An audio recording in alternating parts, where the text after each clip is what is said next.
स्वागत है आप सभी का आज की एक बेहद खास और नई वीडियो के अंदर।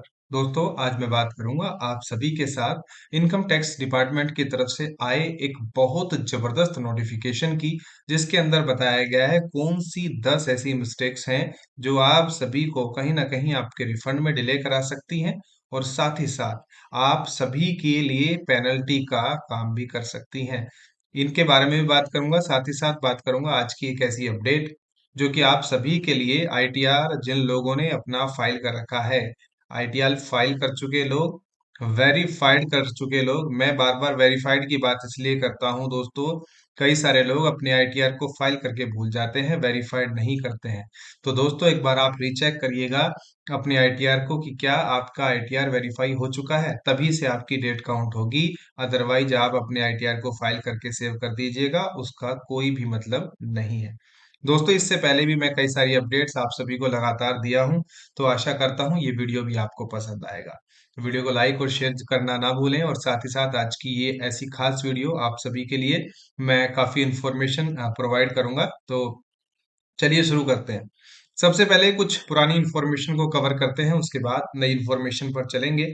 सबसे पहला, ऑल फॉर्म्स जो आईटीआर के फॉर्म्स हैं, आईटीआर 1 टू फॉर्म अवेलेबल हो चुके हैं ऑनलाइन। ठीक है, तो जिन लोगों को भी जो भी फॉर्म लागू है वो अपना फॉर्म भरकर फिल करके अपना ई वेरीफाइड कर दें, ताकि आप सभी के आईटीआर रिफंड बहुत जल्दी से आने शुरू हो जाए। दूसरा, आपके पुराने आईटीआर भी आप लोग फाइल कर सकते हैं, इसके ऊपर भी मैंने वीडियो बना रखा है। और आप पिछले सालों का रिफंड अगर आप लेना भूल गए हैं, तो आप पिछले सालों का भी रिफंड ले सकते हैं। उन सभी आईटीआर्स को भी आप लोग फाइल कर सकते हैं। तो अपना अगर रिफंड पिछले सालों का भी कुछ रिफंड बनता है और आपने आईटीआर फाइल नहीं किया है, तो ऐसे लोग अपने आईटीआर को पुराने सालों का भी फाइल कर सकते हैं। तो ये काफी खास खबर है। दूसरा, सबसे पहले जानते हैं आज की वो बड़ी अपडेट जो कि आप सभी के आईटीआर को लेकर है। तो देखने की कोशिश करेंगे कि आखिरकार वो कौन सी अपडेट है और किस प्रकार से आपके लिए फायदेमंद साबित हो सकती है। तो दोस्तों, जो आईटीआर फाइल करने वालों का आंकड़ा है वो लगातार बढ़ता जा रहा है। लगातार बड़ी संख्या में आईटीआर फाइल हो रहे हैं। 2 करोड़ 47 लाख आईटीआर फाइल हो चुके हैं। साथ ही साथ इनके अंदर से 2 करोड़ 39 लाख 53 हजार लोगों ने अपने आईटीआर को वेरीफाई भी कर दिया है। अभी भी हम देख रहे हैं लगभग 8 लाख लोग ऐसे हैं जिन्होंने अपने आईटीआर को अभी भी ई वेरीफाई नहीं किया है। इसलिए मैं बोल रहा हूं दोस्तों, जिन लोगों का ई वेरिफिकेशन पेंडिंग है वो जल्दी से जल्दी ई वेरीफाई कर दें। ई वेरीफाई जिस दिन होगा उसी दिन से आपकी डेट काउंट होनी शुरू हो जाएगी। इनकम टैक्स डिपार्टमेंट बिल्कुल भी हलचल नहीं कर रहा है। जो नंबर ऑफ फॉर्म्स प्रोसेस हुए हैं उनकी संख्या अभी भी उतनी की उतनी है। दोस्तों, आप सभी को पता होगा कि 31 जुलाई से अब आईटीआर फाइलिंग की डेट जो है 15 सितंबर कर दी गई है। ऐसे में क्या आईटीआर डिपार्टमेंट अब 31 जुलाई के प्रेशर में, पहले इनकम टैक्स डिपार्टमेंट ने बहुत सारे रिफंड लोगों को दे दिए, लेकिन अब प्रेशर नहीं है, क्योंकि अभी भी अगर 15 सितंबर को देखें तो काफी लंबा समय है। और इस लंबे समय के कारण ऐसा हो सकता है कि इनकम टैक्स डिपार्टमेंट आप सभी का रिफंड प्रोवाइड नहीं कर रहा है। ठीक है, तो ये हो सकता है, ये चीजें हो सकती हैं। दूसरा, अब क्योंकि इनकम टैक्स डिपार्टमेंट ने अपने सारे काम लगभग कर दिए हैं, अभी आप सभी के आईटीआर को प्रोसेस करना ही बाकी रह गया है। किसी भी दिन खुशखबरी आ सकती है आप सभी को कि आपके आईटीआर जो हैं वो प्रोसेस होने शुरू हो गए हैं, और आप सभी उसका इंतजार कीजिएगा। जल्दी ही आप सभी के आईटीआर प्रोसेस होने शुरू हो जाएंगे।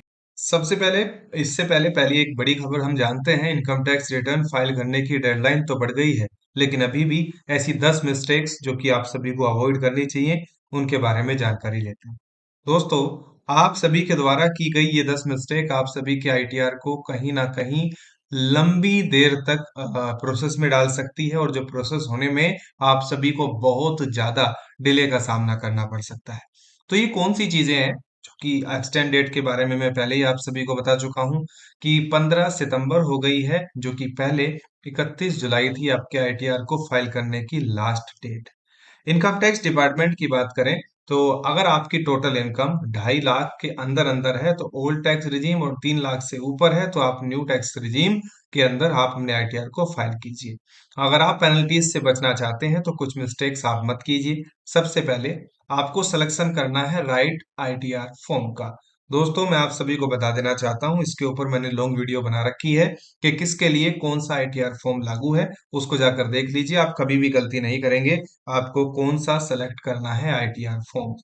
दूसरा, जो मैं बार बार आप सभी से प्रेशर डालकर चीजें बोलता हूं कि आप अपने आईटीआर को करेक्ट वेरीफाई कीजिए, ई वेरीफाई करिए, तभी आपका वेरिफिकेशन होने के बाद आईटीआर प्रोसेस में जाता है। दूसरा, अपने असेसमेंट ईयर को रोंग सेलेक्ट मत कीजिए।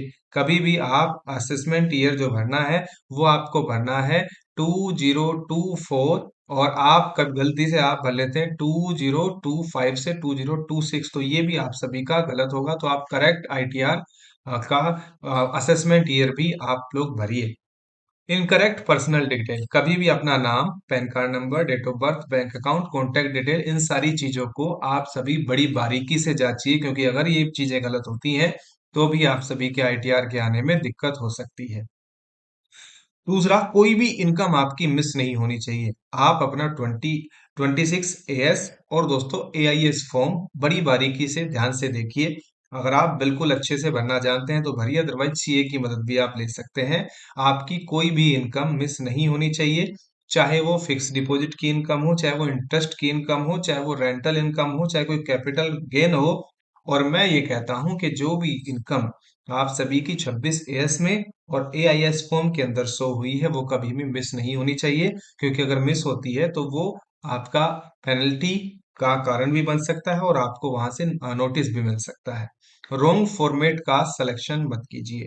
आप एग्जैक्टली जो पूछा गया है आईटीआर फॉर्म्स के अंदर वही आप वहां पर भरिए। Incorrect format can lead to error your return. Incorrect format यानी कि जो जिसका कॉलम है उसी कॉलम में आप सही चीजें भरिए। रॉन्ग टैक्स रिजीम, मैं आशा करता हूं कि आप सभी ने चूज किया होगा न्यू टैक्स रिजीम। अगर न्यू टैक्स रिजीम अभी हाल फिलहाल में प्रेफरेबली जल्दी आ रहा है, जिन्होंने न्यू टैक्स रिजीम को सिलेक्ट किया है उन सभी का इनकम टैक्स रिफंड भी बहुत जल्दी आ रहा है। Missing exemption claim, if you reinvest capital gain, don't forget to claim exemption under section like 54, 54 EC और 54 एफ। अगर आपने दोबारा से अपने कैपिटल गेन को इन्वेस्ट कर दिया है तो आप इसको एग्जेम्पशन में क्लेम कर सकते हैं। उसके सेक्शन भी यहाँ पर दिए गए हैं। इग्नोरिंग नोटिसेस, तो दोस्तों अगर आपके पास नोटिस आ रहे हैं तो उसको कभी भी इग्नोर मत कीजिए, क्योंकि tax department send you a notice, respond promptly, उसके अंदर आप सभी को बहुत शॉर्ट टाइम दिया जाता है। तो लगातार आप अपने आईटीआर को लॉगिन करके चेक करते रहिए, अपनी मेल आईडी और अपने जो फोन नंबर पर मैसेज भी आएगा उसका। और मैं तो कहता हूँ मेल आईडी जरूर चेक कीजिए आप अपनी। स्पैम फोल्डर को भी देखिए, कई बार स्पैम में चला जाता है। ठीक है, तो इग्नोर नहीं करना है कभी भी नोटिस को। नॉट पेइंग एडवांस टैक्स, दोस्तों आप अपने टैक्स को ऑन टाइम पे कीजिए, क्योंकि अगर आप लेट करेंगे तो आप सभी को इंटरेस्ट भरना पड़ेगा और आप सभी उसको रिफंड कर सकते हैं। अगर बाद में आपको लगता है, कुछ चीजें डालकर कुछ चीजें बताकर आप उसको रिफंड के लिए अप्लाई कर सकते हैं। तो टाइम से टैक्स को पे कीजिए और फिर आप चाहें तो उसके ऊपर आप उसको क्या कर सकते हैं, रिफंड के लिए अप्लाई कर सकते हैं। द हिंदू न्यूज़पेपर ने भी एक बड़ी ही खास खबर को यहाँ पर कैप्चर किया है। ये खबर क्या है, चलिए आप सभी को बताता हूँ। दोस्तों आईटी डिपार्टमेंट लगातार रेड मार रहा है बहुत बड़े बड़े लोगों पर, बहुत बड़े बड़े टैक्स पेयर्स पर और जो टैक्स एडवाइजर हैं उन पर भी। आईटी डिपार्टमेंट कंडक्ट कर रहा है raids in bogus tax deduction cases. Certain individuals and their tax advisor like filer and accountants who help to claim bogus exemptions, उन पर भी लगातार रेड्स हो रही हैं और बड़े बड़े सिटीज के अंदर इन रेड्स को कंडक्ट किया जा रहा है इनकम टैक्स डिपार्टमेंट के द्वारा की जा रही कार्रवाई के ऊपर। तो दोस्तों इनकम टैक्स डिपार्टमेंट ने अपने रूटीन के सारे काम पूरे कर लिए हैं। अब आप सभी के लिए खुशखबरी आने वाली है, आप सभी के जल्द ही आईटीआर फॉर्म्स को प्रोसेस करने वाला है इनकम टैक्स डिपार्टमेंट। दोस्तों इनकम टैक्स डिपार्टमेंट की तरफ से कोई भी नई खबर आएगी तो सबसे पहले मैं अपने चैनल पर आप सभी को प्रोवाइड करूंगा। इसके लिए आप सभी को एक ही काम करना है, इस चैनल को सब्सक्राइब कर बेल आइकन दबा लीजिए, ताकि आप सभी के जितने भी काम हैं वो सारे के सारे काम टाइम पर हो जाएं। दूसरा, जीएसटी पोर्टल के बारे में जो अपडेट थी, जीएसटी पोर्टल की भी जो ड्रिल है 2 और 3 अगस्त की, वो खत्म हो चुकी है। आप सभी को पता लग ही गया होगा कि जीएसटी पोर्टल के ऊपर जो हो रहा काम है वो अब खत्म हो गया है। जीएसटी पोर्टल को भी 2 दिन के लिए बंद कर दिया गया था और अभी हाल फिलहाल में वो भी काम कंप्लीट हो गया है। तो कहने का मतलब जो टैक्स डिपार्टमेंट अब काम कर रहा है केवल और केवल आप सभी के आईटीआर की प्रोसेसिंग का काम बाकी है। ठीक है, आशा करता हूँ जल्द ही ये काम शुरू होगा। जैसे ही शुरू होगा तो मैं आप सभी को अपडेट जरूर दूंगा। उसके लिए चैनल को सब्सक्राइब करके रखिए, बेल आइकन दबा कर रखिए ताकि आप सभी को ये सारी डिटेल्स टाइम रहते ही पता लग पाए। आप सभी का वीडियो देखने के लिए बहुत बहुत धन्यवाद। आप कमेंट करके बता सकते हैं अगर आपको कोई प्रॉब्लम है। मैं आशा करूंगा कि आप सभी के कमेंट का रिप्लाई दे पाऊँ। धन्यवाद।